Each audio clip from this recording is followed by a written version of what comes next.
Hi everyone, Cameron here from Morgan Reach TV, and here we are on episode 26 of our podcast series, which is aired on YouTube and all other social media platforms as normal. Here we are in our new location in Birmingham City Centre and in our new setting. I'm very excited to introduce you to our very first guest here, Dr Arif Anis. Arif Anis is a renowned coach, speaker and author, and he rubs shoulders with royals, politicians and the elite in many walks of life. Arif Anis's full title is MBE, FRSA, FCL.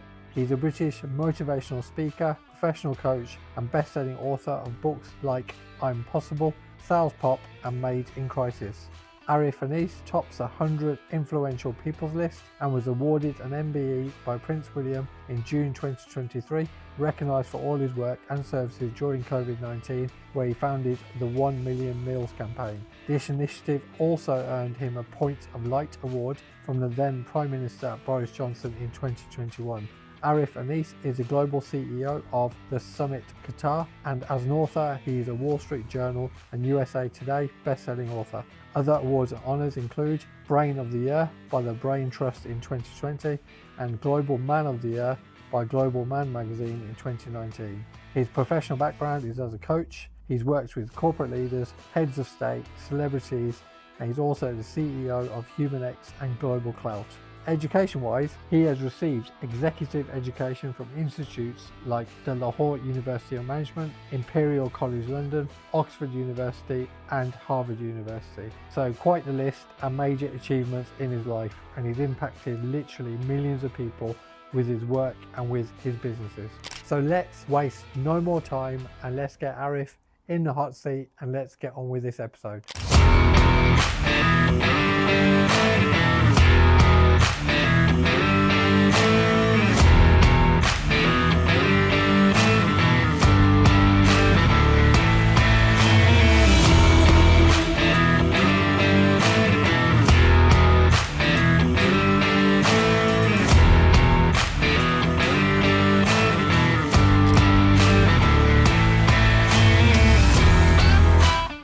Dr Arif Saab, thank you so much. What a pleasure, Cam. Thank you. Thanks for inviting. So today you've come from quite far, have you? You come from London? Yeah, I came from Surrey, but Sorry, yeah. it took a lifetime to get here, though. Yeah, nice Friday traffic. Yes. Yeah, we really appreciate you making the effort to come down Absolutely, and see us all. that's absolutely worthwhile. No, it's fantastic. You guys are doing something fascinating, so I'd love to be part of it. Excellent, thank you so much. But this is our first time in this set, so you've graced us with your Yes. appearance today on our first podcast in this set, so we're very, very fortunate, and thank you for bearing with us while we got everything right and got all the settings right and everything. So Privilege is all mine. excellent. But so if we, obviously a lot of people will know who you are, your background and everything else, but obviously we've got a wide range of audience. So if I may, I'd like to kind of start from the start, really, from the kind of start of your journey in kind of everything that you've done, which we're going to hear all about. But so where did you come from originally? Was it in Lahore in Pakistan? Where was it? Well, as they say that you're born twice. Once that you come to this world, Yeah. and second time when you figure out why you came here. So each one of us, we actually go through that kind of journey. So I was born in a place, Valley. It was Son Valley. Okay. Very little known comparatively. It's to the north of Punjab. Okay. And it's kind of a tribal, not exactly a tribal area, but bordering Mianwali, Attock and Khushab. So this is the tallest place in Potawar range. Wow. And Okay. actually that's historic for a reason. And I found it out later that first time the remnants of a Paleolithic area, like millions of years back, Wow. when the human beings, they started walking on 2 feet. So one of the first incidents was found in Son Valley. So it's very popular with anthropologists, actually, for that reason. Awesome. I was born there. Yeah. Did you learn all that as kind of growing up, or was that more? Actually, yes. I was curious, looking at all these mountains, and the mountains are in layers. They are dry. They are very solid. Mm. And actually, when I was a kid, I was born as a shepherd, right? Wow. So raised along with the flock. And so my father served in the British Army as a junior commissioned officer, and he got retired, came to the village, trying to reconnect with his roots. And I was born those days. So I was born as a shepherd. So that's still very connecting to me when it comes to the valley, the rains, the typical weathers, and the sheep and the goats, right? So I was born over there, and when I would look at the horizon, there'll be tall mountains. I wouldn't see anything else but the mountains. So I actually discovered, probably when I was 11 or 12 years old, that there is some world beyond these mountains. When for the first time we came to the city, probably it was some medical emergency or something, and I found people on motor cars, and suddenly I found, oh, there's some city, there's something beyond those mountains. Wow. And how old would you been then? I think 11, 12 years old. Wow, okay. Yeah. So quite, you're quite old in terms of like being your childhood. Yes, correct. Wow. So then you kind of discovered that. Yes, that was fascinating. World, so discovering that, and then I later discovered that all of us, we have got our mountains, and then something beyond those mountains, and there's some calling from the mountains, and everyone can actually find those mountains in one's life that you have to surmount. And I connect very well with the first person who conquered Mount Everest, Sir Edmund Hillary. So when he conquered, and that happened first time ever, I think 1950s, Mount Everest, the tallest mountain in the world, and he came down, and there were lots of reporters from various parts of the world, and one rushed over to him and said, "Hey, Edmund, so how did you conquer the tallest mountain in the world?" And Edmund actually took a look at him, paused a little, and said, we don't conquer mountains, we conquer ourselves. Wow. Right. So this is what I can associate with those mountains, in fact, something beyond those mountains, and then conquering yourself while you're conquering those mountains. That's awesome. So as a young child, you got obviously exposure to the outside world relatively later on. How did you kind of get into your educational journey? Was it through your father's? Because obviously he was a retired army officer at the time. So yes. So in Soon Valley, somehow that's the most backward place you can go to. Yeah, that's what I'm thinking. I still visited it 2 years back and just found out it was probably a couple of thousand years away from civilization. Still. So typically, when you look at the schools, I actually remember studying there along with buffaloes and cows, and along with the flock. Yeah. So schools without your boundary wall, schools without teachers. So yes, that's where I studied. And then when I visited I think it was Sargodha, which is the main city connected to Soon Valley. And then I insisted that, oh no, I'm not going back. I want to study here. That was a turning point. I think I was 13 years old. Wow. And that's where everything started. I was so adamant that my father, my parents, they gave in to me. And they said, okay, fine. So if you want to go, go. And I went to Multan. That's one of the large cities in Pakistan, where an uncle of mine, he was kind enough to facilitate me to move from the village. And I moved to Multan, and that changed everything in my life. I can imagine. It must have been a massive contrast to, like, the Absolutely. mountains. Yes. Coming down to the So city. one of I still remember, like when I was in Anga, my Son Valley days, I would struggle to get a newspaper or get a book. I was very imaginative. I actually started writing when I was probably 6, 7 years old. But then I didn't know about the rest of the world existing beyond those mountains.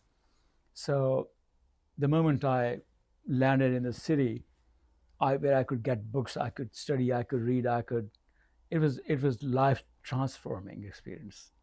Suddenly I was knowing where I am, and this world is so fascinating and so much to learn. So I was hungry to learn. I devoured everything, probably hundreds and thousands of books along the way, just in my hunger and struggle to learn more about life. Do you think that was driven from, like, your lack of, obviously, literature and information education Absolutely. in your early years? Yeah. Correct. And that's what I figured, that one of my book, its title is Made in Crisis. Yeah. And actually I met so many amazing stories, so many amazing icons, great success stories. And I found out that most of the great success stories, they are forged in crisis. They are forged in hunger. So when you are hungry, when you don't have something, you give whatever it takes to make it happen. Got nothing to lose. Exactly. Yeah. So at that particular point in my life, finding books and actually my ability to read them, and that was actually one thing beyond my access. And the moment it happened, it changed everything. I suddenly I could think, I could learn from the masters, I could learn from the best in the world, and that was a fascinating time. I can imagine. It must have blown your mind at that time. Indeed, indeed, yes. So and that's how books actually, I still remember that. Books since then, they became the biggest blessing, the biggest charm, the biggest turning point. Because I couldn't live those lives, but I could imagine that when I read a book, I was almost living another life. I was looking at the world from those lenses, someone who lived, who made an impact on this world. So yes, I read almost everything: history, literature, geography, warfare, and it was just a humble attempt to figure out the world around me, because I was a shepherd from the village in the city who couldn't speak even Urdu, not English. So I learned everything through those books. Wow.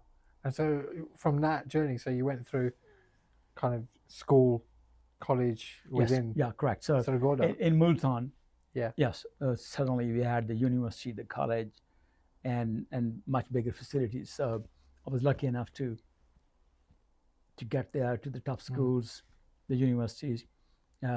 Punjab University, actually, that's where I graduated in clinical psychology. So I became a clinical psychologist. That was my first major qualification. And I loved psychology. Suddenly, once again, looking at my background, I couldn't understand the world around me. And when I was there, I thought, okay, getting this degree in psychology, understanding people, understanding life, that would be something fascinating. And that's how I got into psychology. And then I got my further specialism in clinical psychology. And that was itself a transformational experience. Awesome. It's just so, coming from the background that you have, everything that, kids nowadays have got an abundance, especially with the internet now, everything's at your fingertips. They don't know they're born, in terms of what you went through with the information and everything else, and you were so hungry for it. Correct. And I believe personally that the quest is important. It's not that you have everything, it is actually what you focus on. Right. Yeah. your attention, that's everything. And we are living in a world where the attention economy rules. Look at all the eyeballs and clicks and likes and all that. So that's beyond a good $2.5 trillion worth of attention economy. Instagram and Facebook and TikToks and all that. So mainly, what is attention? It is nothing more than actually what you're focused on. So while growing up and almost having no means and less resources, I just wanted to learn more. And somehow my migration to a bigger city, that opened the doors, and it was possible. It was suddenly possible to have access to the libraries, to the teachers, to great places of learning like Punjab University, Government College. Those were just like dreams those days. Yeah, I can imagine. Would have been different, even though you weren't actually that far away from where you were Indeed, born. yeah. It would have been. So here's a quick question for you, while we're on this point, while we're seeing these differences. Knowing what you know now, knowing what you know about the world, everyone always says the grass is greener on the other side. Was ignorance bliss? Living in between those mountains, would you go back? Yes, correct. That's a very deep question. Yeah. And I would still want to learn more. And when I look at the life with with the lens that I have now, I still believe I'm the same curious kid from the mountains who just wants to know more. And I think still not much has changed in me. I'm still that curious. I have traveled actually in more than 97 countries. Wow. And one of the fundamental reasons was, and has been, actually exploring cultures, languages, human beings, and just reimagining this whole thing together. So I would still want to learn more, even if it hurts sometimes. It is worthwhile. So is that, what is it, the red pill, blue pill matrix? Yes, true. Do you want to go you back? Gotta jump. Yes, so you got to jump. Excellent. I'm glad you said that. It's a lot more interesting. But so from where you were at university, how did the next steps? You mentioned how many countries you visited. We've been through the introduction, but where did you go from being a clinical psychologist in Multan? Had you moved to Lahore at this point? Yes, correct. So I actually moved to Lahore. Yeah. And I got my first, actually, during my university days, when I was actually hardly 20, 21, I published my first book. Wow.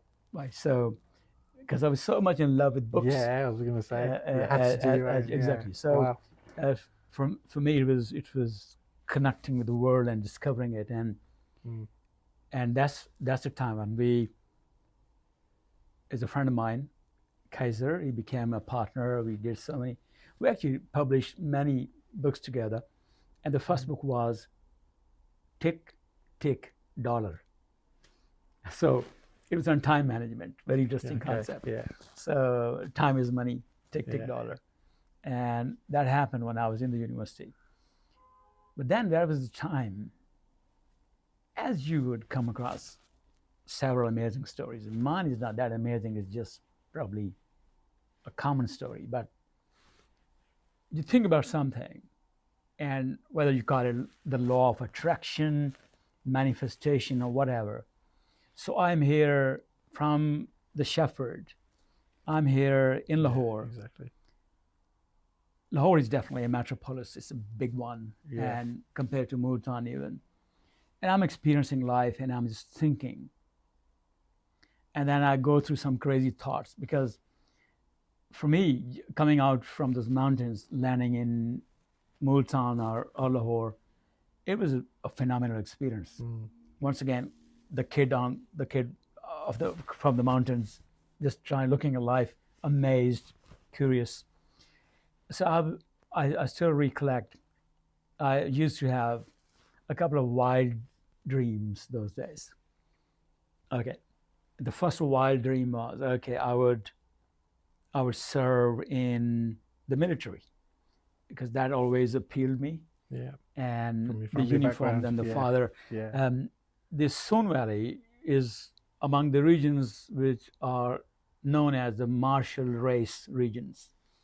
So these regions provide the Pakistan Army a bulk of its infantry. Infantry forces, yeah. So and these people are soldiers, hard-boiled soldiers for hundreds of years, whether they were in Pakistan or with the British Raj or even prior to that.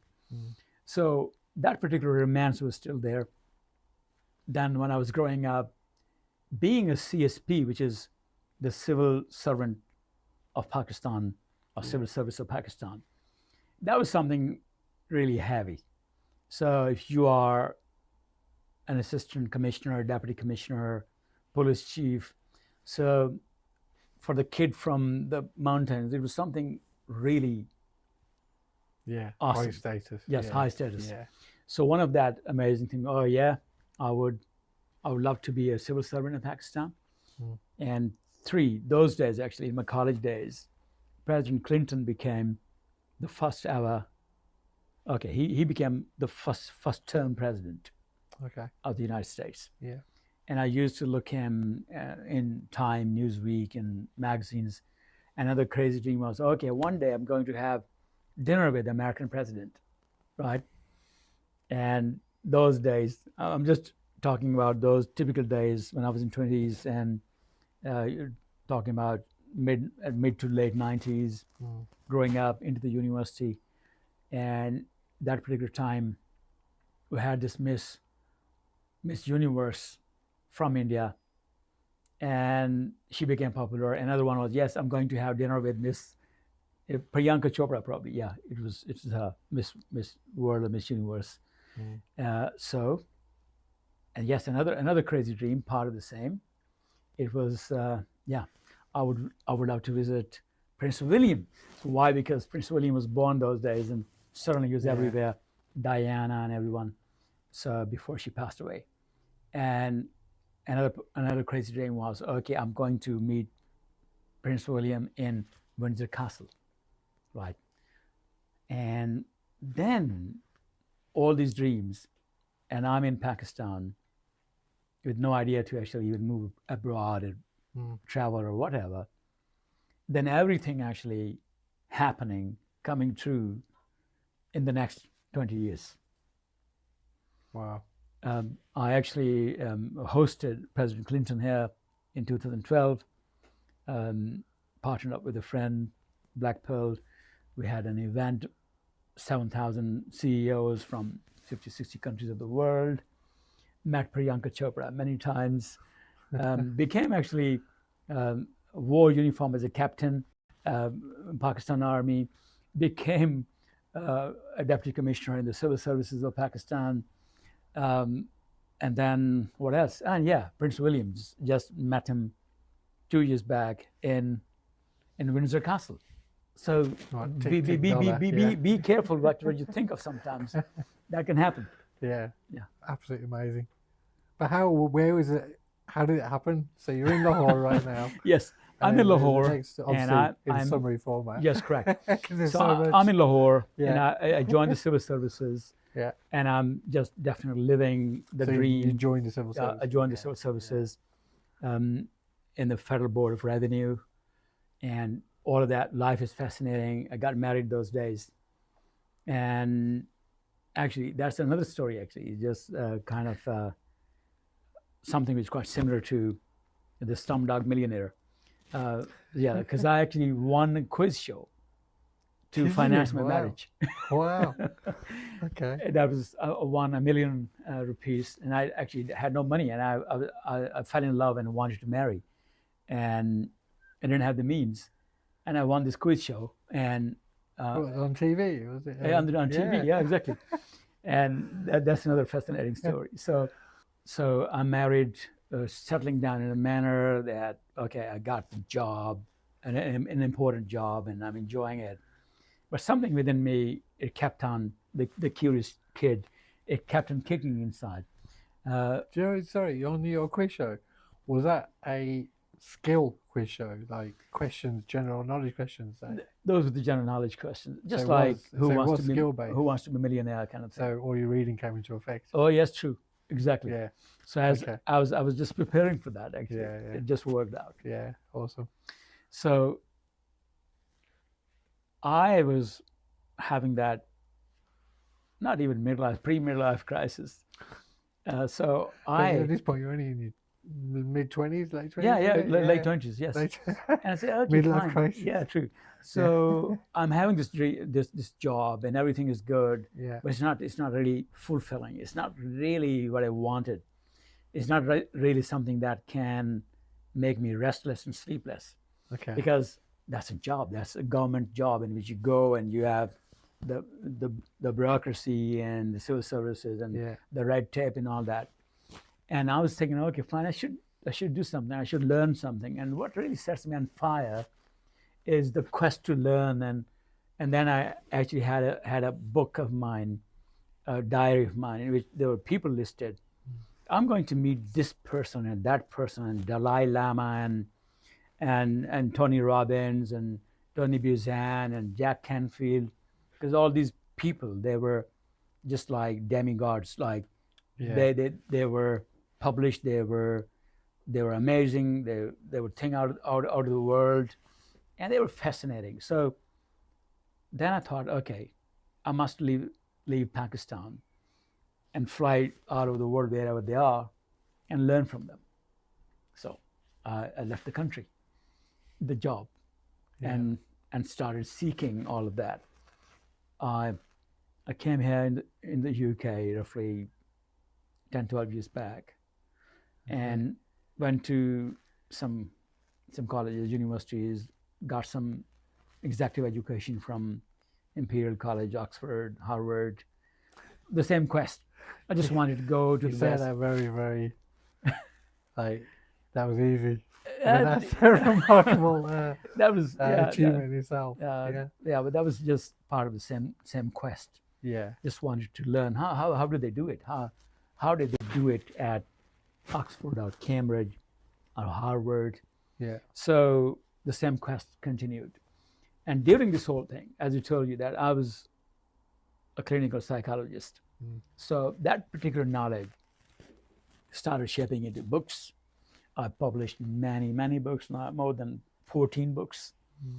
A few became really popular, kind of. At this point, bestsellers. sorry, are the books kind of fueling your kind of income and revenue and everything, or is it? Yes, Yeah. they're a Wow. labor of love as well, but at Yeah. the same time, But also at the same time, yeah. revenue generation, because a few became really popular. Follow Your Dreams, I Am Possible. Yeah. That became actually quite a global That's a big hit. one. Yeah. Exactly. Yeah. From Katy Perry to several others yelling, I'm possible. Actually, that became really big. Made in Wow. Crisis. Yeah. Then I became a US Today and Wall Street Journal bestselling author. So, That's it. so yeah, it's something I love doing. At the same time, it fuels my passion to learn and to make sense of the world we live in. And yes, it makes money. Because I toured the world as a keynote speaker, Yeah. and that actually finances Yeah. that. Yeah. And you get more income from that, more generation, more widespread. Yeah, correct. Yeah. Okay. So now you're kind of got a lot of momentum, Yes. and you're just picking up, fame really. Oh yeah. Yeah. So when you speak, I've spoken definitely, as I said, closer to 100 countries. Yeah. And definitely to multi-million audience. Sometime 10,000, sometime 20,000. Wow. Sometimes smaller numbers. So yes, all of that exposure they kept building in a certain followership, and yeah, now I've got my audience, people who want me to publish, want me to read, want me to write. So that's now something I do what I love doing, and I got some audience too. Awesome. So once you got the momentum, because you've obviously moved a lot of your effort and time and your focus on charitable work, and things have kind of Charitable work, as I personally feel and believe that service to others, just like great Muhammad Ali used to say, that service to others is the rent which is due to us while we stay on the planet. amazing. Like, Yeah. we're here to serve, and we're here to serve our fellow people beyond any differences. And that always connected me. I always tried to do this when I had little resources, no resources, more resources. So I volunteered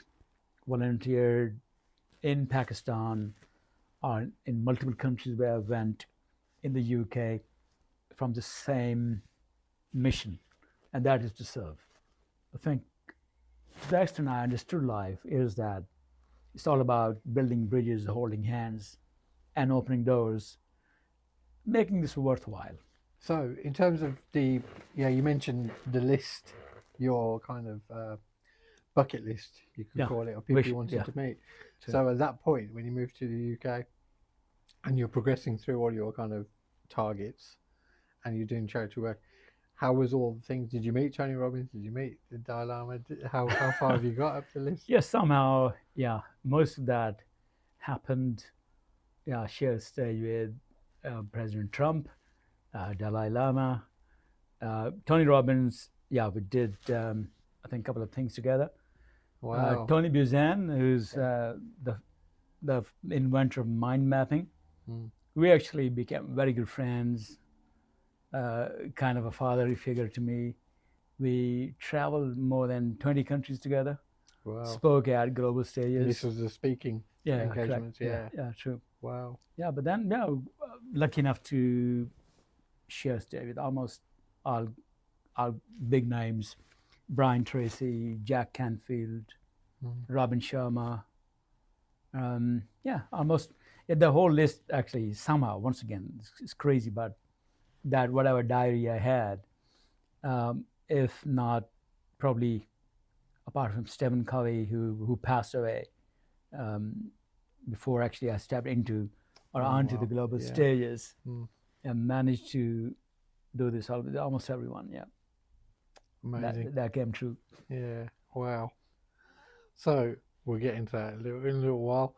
But so when we were working through your list, so during, because coming up to the COVID years, the Million Meal Project that you did. Million Meals. Yeah. How did that come about? That was amazing. Yeah, that came out of sheer despair. January, February, March 2020.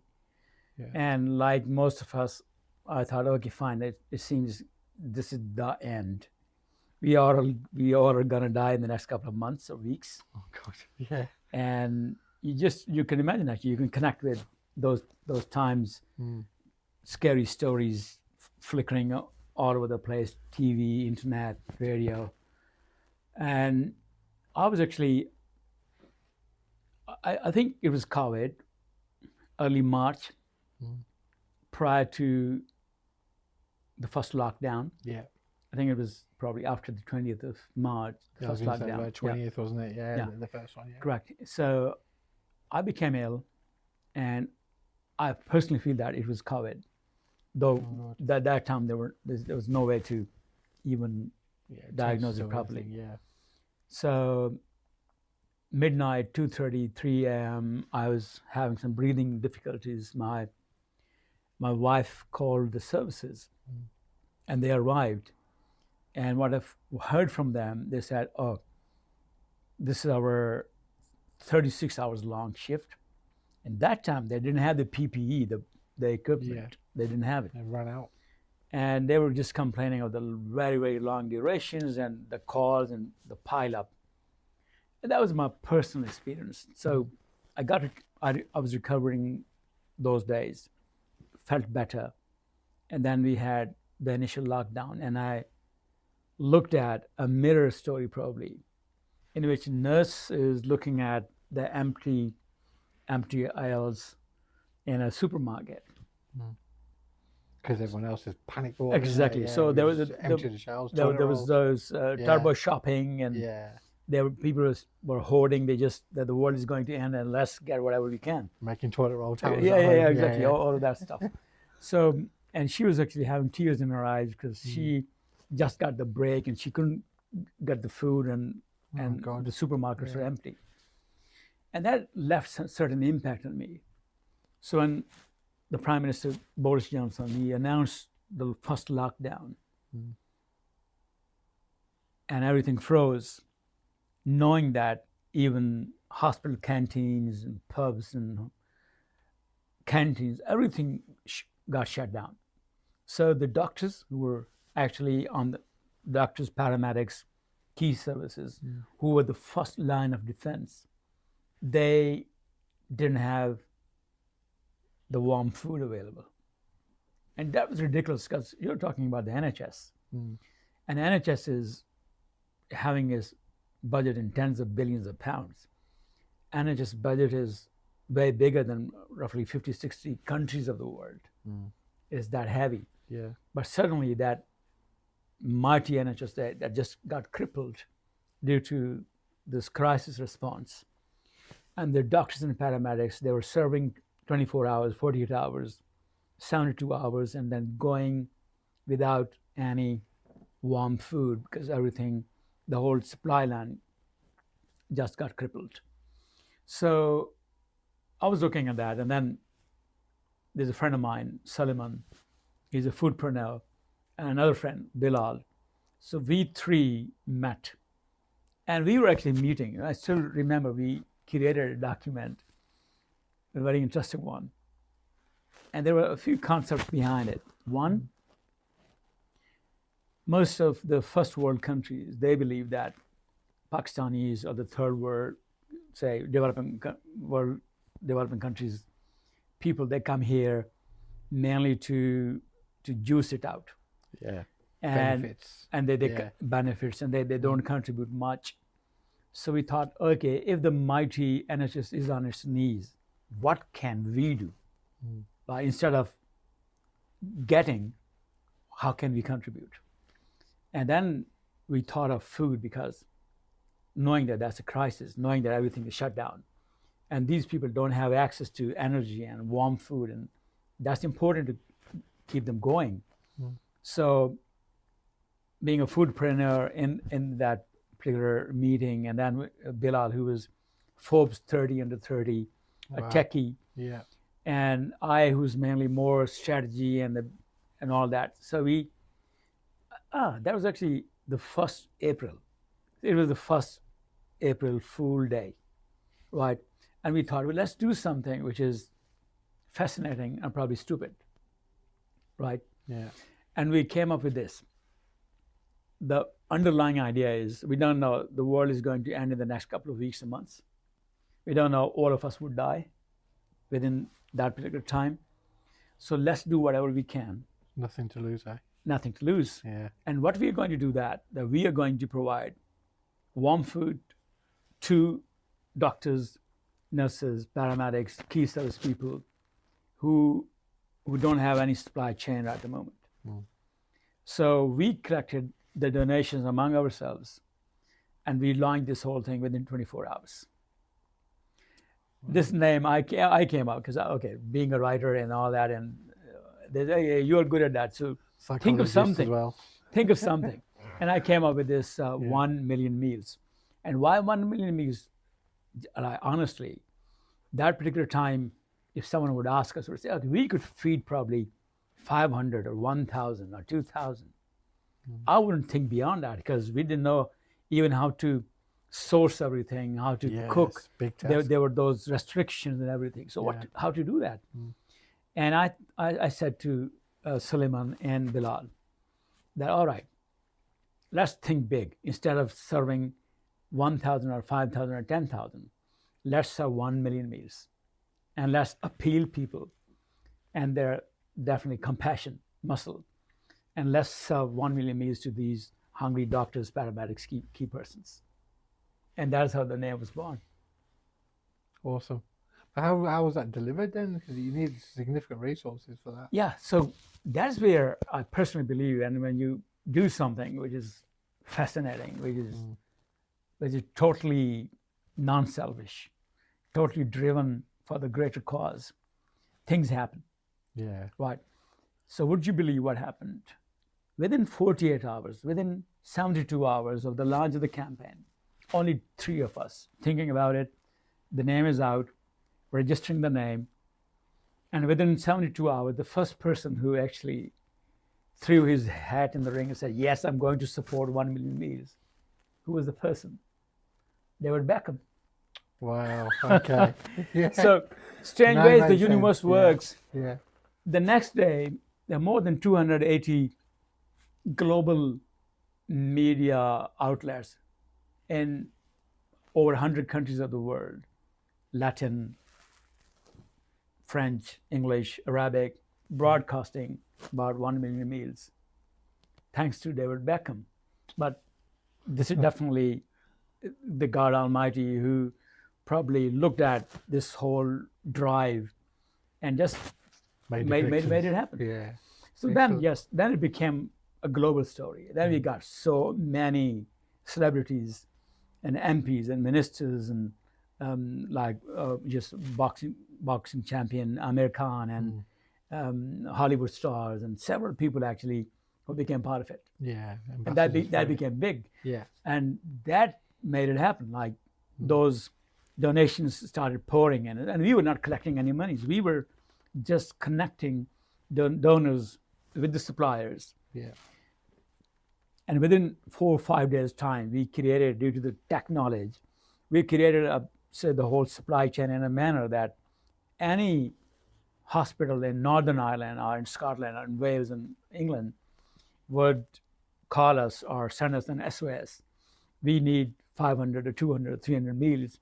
And we would source everything in the next 2 to 4 hours from the local, whatever the locality is. Available, yeah. And actually, we would raise funds or we would donate or dedicate funds, and then we would make it happen and we would deliver.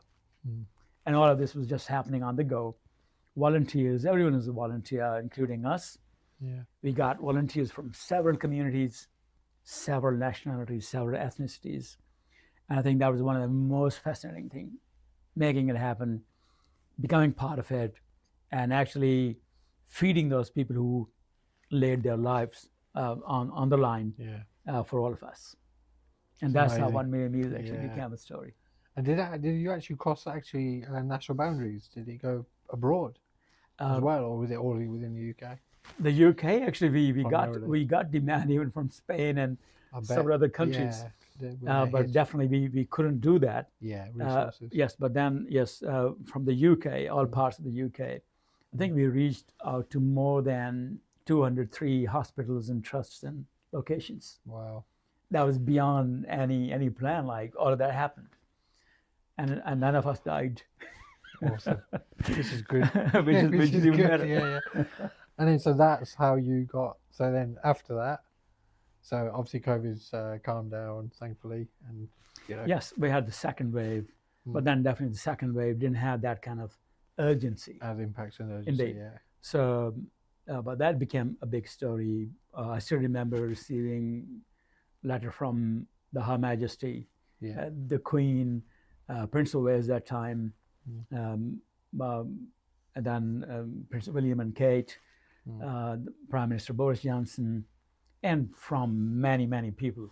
So who were just inspired from all that act of compassion. And I think, like, I don't consider myself, or say 3 of us heroes, all those people who became part of it, who supported this, who made it happen, who actually delivered that. So all of them actually, they flexed that compassion muscle, and that under the bleak circumstances when the world was going to end, I think that was a great ray of hope, reason to live. Yeah, definitely. But is it you 3 brought it all together? You put the resources, you put everything together. So yeah, that was kind of a dream, actually, a wish list, and somehow God made it happen. Yeah, connected all the dots, and yes, sprinkled some celebrity endorsements. Thankfully, once again, like all 3 of us, and that's a unique thing because we were told from the royal office, all 3 of us actually received the royal recognition. Yeah. Which is kind of unheard of. Like, was that from the Queen? From the Queen, then from the King. Yeah. Yes. And then followed from the King. Yes. And when did you? So you obviously, well, the audience don't know, but you were awarded an MBE in 2023. Yes, correct. Yeah. Yes. So. And where was that given to you? That was given to me by Prince William at the Windsor Castle. So I was just looking at the. I was with family. We were given that VIP tour of the castle, wow, amazing, and all the staterooms and all that. And I was just imagining and thanking Almighty, like that's how dreams become reality. And you dreamt that back in Lahore, yes, 25 years back from that moment. Yes, exactly. Yeah, that was Lahore. Yeah. But then, that's something that was a crazy dream, and then receiving it from the Prince of Wales, it was couldn't be thankful or humbled enough, because that's definitely Allah's very special blessings. Yeah. But that whole real move behind that, and actually the interesting document that 3 of us prepared is still with us. It clearly mentioned that none of us would want any recognition or prize or any honor for that, because we are doing this from out of our heart. Yeah. And somehow all 3 of us, we got it.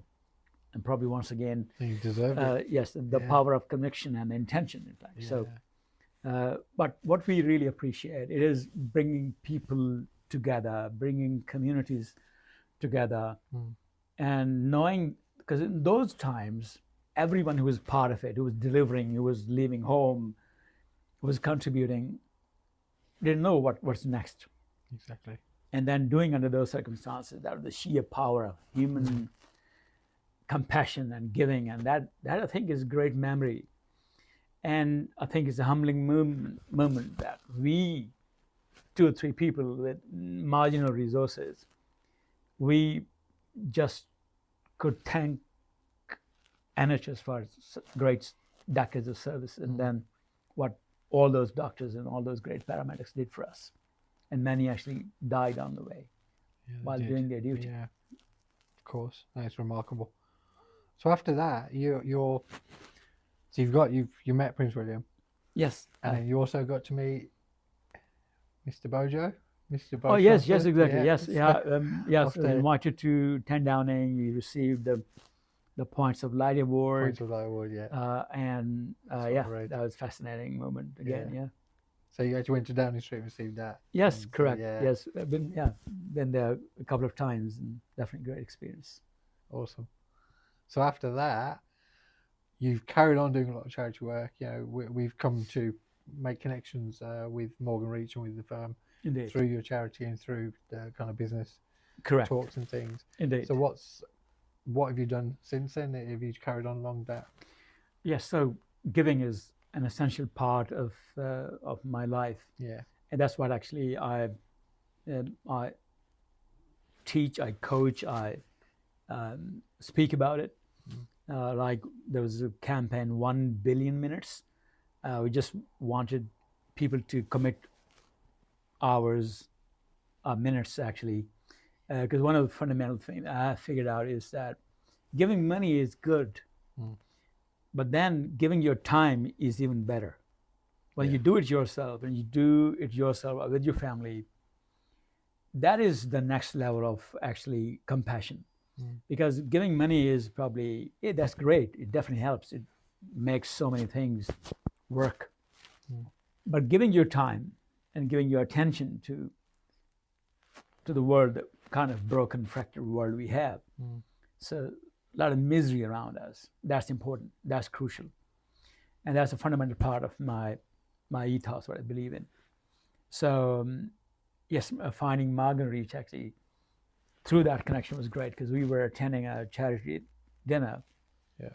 And then I met the founder, Dr. Sheikh.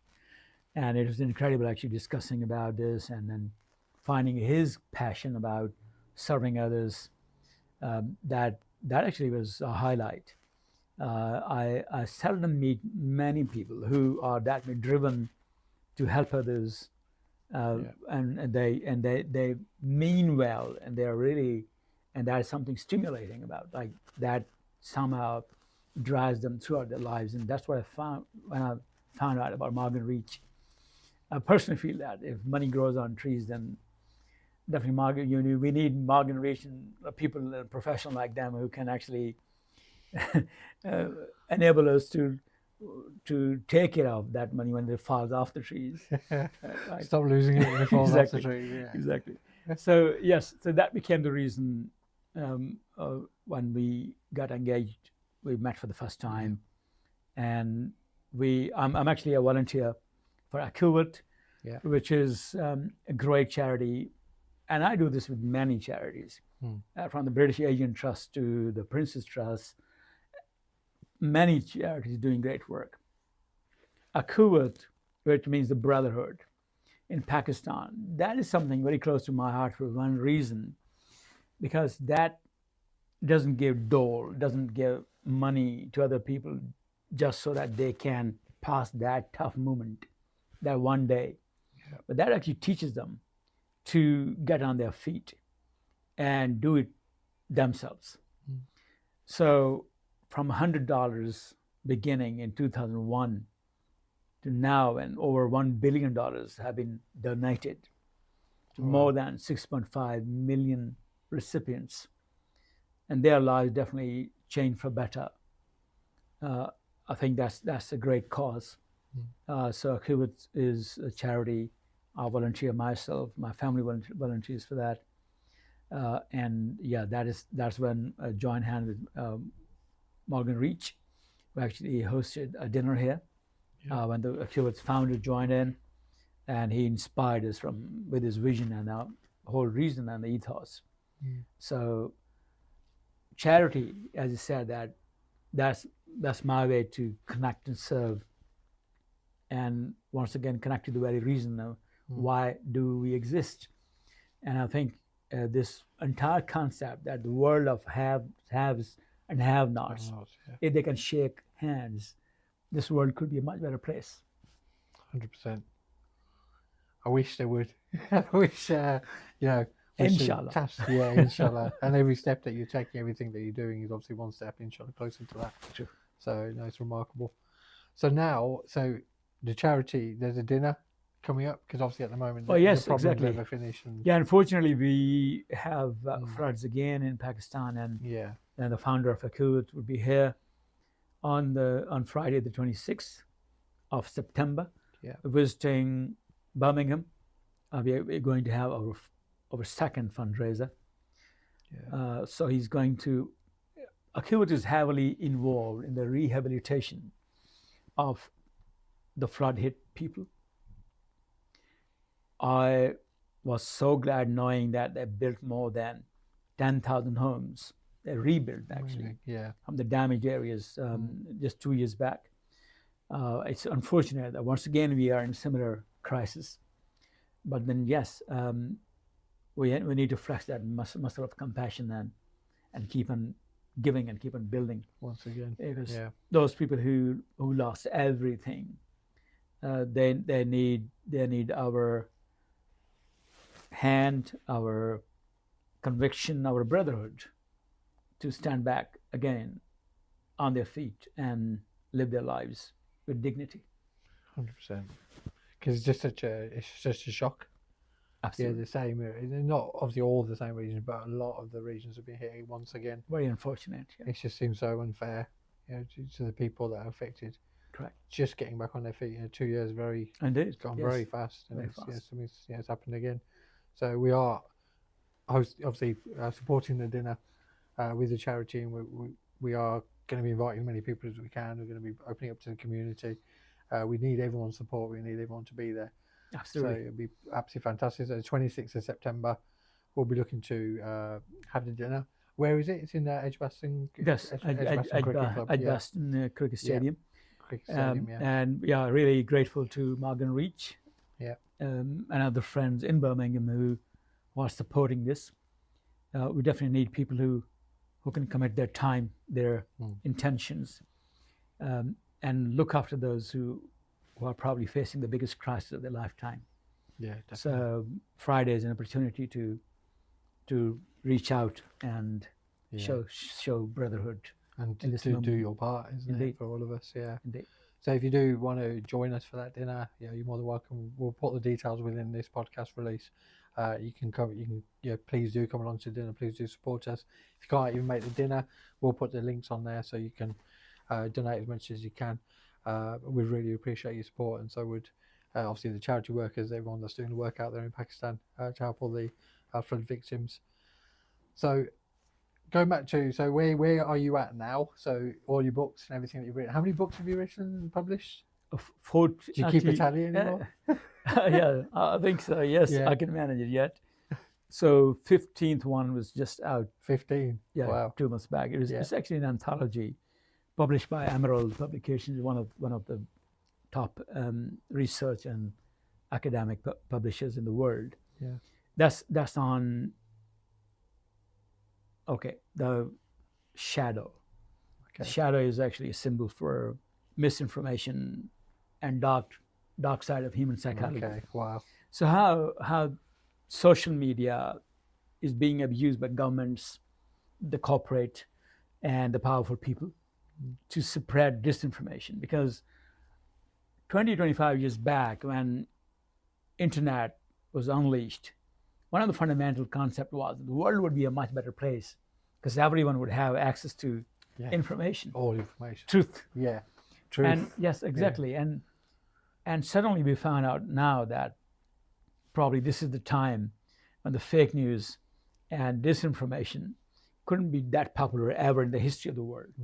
That the moment we have, because with a single click, now you can spread all which is untrue, and you can unleash it on the world. So this book actually, it collected some of the top experts of the field from 15, 16 different categories, strategists, thinkers, philosophers, ministers, the government people, and that's mainly weighing how the shadow, how the untrue version of reality can be combated, because that's a huge threat to the peace of the world. Of course.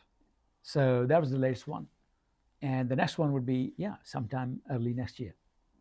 So that was it. So that book's available now. So yes. That's the one, yes. About the Untruth. And what's the title of that book? Demagogues. It's actually about the politicians and about other people, and then the power of the shadow and how the shadow works, the psychology of people. So this particular version actually looks deeper about twisting the psychology and then different tools being used. So it's also a guide to combat against the misinformation. It's mainly about how the misinformation or disinformation is shaping this world we are living in. Yeah. Yes. And so how you can combat. Very, very on point. It's extremely, there's movies about this now, isn't there? Oh, yes. People are doing, yeah, true. It's a real big problem, as you say. And it's being used as a tool. It's being Indeed. used as a tool by a lot of Indeed. parties and politicians. Some, obviously, we won't name any right now. We're going to keep yes, neutral, everyone can find. We know, yes. Yes. Everyone knows. Everyone has their opinions. But that's true. Yeah, it's happening all around us right now. Absolutely amazing. So what's kind of next on the agenda? Have you got anything else? Any other projects that you you do so much, so it's hard to... yes, I don't want to be projects to more work. To publish more, heavily vested into artificial intelligence. I'm actually speaking along with Apple's founder, Steve Wozniak, next month. Awesome. In Moldova. Yeah. We actually are exploring some artificial intelligence related projects, definitely due to his very unique insights on it. I can imagine guys' insights. Indeed. Yeah. So artificial intelligence is another very interesting phenomenon we're dealing with. Yeah. While it is attracting trillions of dollars of money, at the same time, it also raises big questions about its legitimacy, ethics, and how it can actually endanger humanity at the same time while it's empowering it. So I think it's really crucial that while we're drumming AI, we need to look deeper into that and probably behave more cautiously and consciously than only making it a money driving, a printing tool. So I think that's where we're doing a couple of projects around it, different regions of the world. And this particular next month summit is also part of the same exercise. Wow, and that's in Moldova. Moldova, yeah. Okay. Have you been doing much in recent years? Is speaking and the books and? Yes, true. everything else, That's is what I that do. your- I yeah. advise corporates, big corporations, Yeah. coach leaders, could be leaders in any given field, and I speak worldwide as a keynote speaker. United Nations, World Economic Forum, European Parliament, many other places. Excellent. You can't get much better than that. So it's it's absolutely remarkable. From hearing your journey from where you came from, and that you still feel like you're a shepherd, that you're still out there, looking for the world, looking for information. It's amazing. With the same curious eyes. Yeah. What the hell is going on? That's it. How to make sense of it. And what I've been following, like you're moving through the topics, you're moving with so now it's AI, it's a new dimension, is what's going on in the internet, digital world. Capturing the spirit of time. Yeah, excellent. I can really see that. Okay, so I'm just trying to. It's been an amazing podcast. So hopefully the listeners and our followers have got a lot of information from this, and I've learned a lot. But from your perspective, if you were talking to the teenage population, the people in the early 20s, looking for direction right now, you were talking about moving with time, moving with the flavors. What would your advice be to them about a career choice or about worries about AI, for example? Particularly avoid advice, because I think it's a hard pill that you're trying to serve.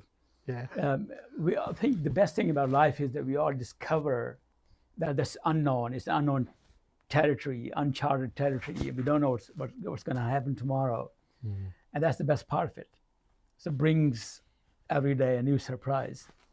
I personally feel that as long as you got your compass right and you finding your why you exist and what makes you tick, what exactly means to you that you're alive. Like, personally, I feel that the past doesn't exist. The future is yet to come. And it is here and now, it's present. And right now, in this moment, we both are alive. And we can probably feel our hands on the pulse of life right now, just this moment. And probably you are the most important person in this world because you're here right in front of me in this moment. And, Thank you very much. And living that moment, living that with that intensity, I think that's feeling more alive. Nice. But then knowing and finding your why, I think it's everyone's journey. Everyone's journey is unique, and that's actually an incredible thing. I don't think it's boring. It's wonderful because I personally feel there's a book in everyone. Everyone has a unique path to find what life is and then working this whole puzzle out. So I would say for anyone, any age, it's great making sense of this puzzle and then not getting upset by it. Actually, it's a puzzle. So as long as you're trying to solve it and you get better at it, it works. You don't need to master it. Yeah, works for everyone in a different way. Yeah, correct. Yeah, don't get too stressed out about it. Just take it as it comes. Yeah, you take it as it comes. Yeah. Yeah, absolutely fantastic. Thank you so much. That's been, we're really grateful for your time in coming up today. It's taken a long time in traffic, and you've given us so much information. It's been a real eye opener. Absolutely a worthwhile journey, and I can't thank enough Morgan Reach for their incredible support to the humanitarian causes for the earlier fundraiser for the 26th September one, and your support. And everyone else actually is going to join this or join any cause. It's not any particular cause, but join any cause and serve. I think that's what that connects us all. Serve humanity. Yeah. Thank you very much. Thank you for being part of it. Thank you. Most welcome. Thanks for your time.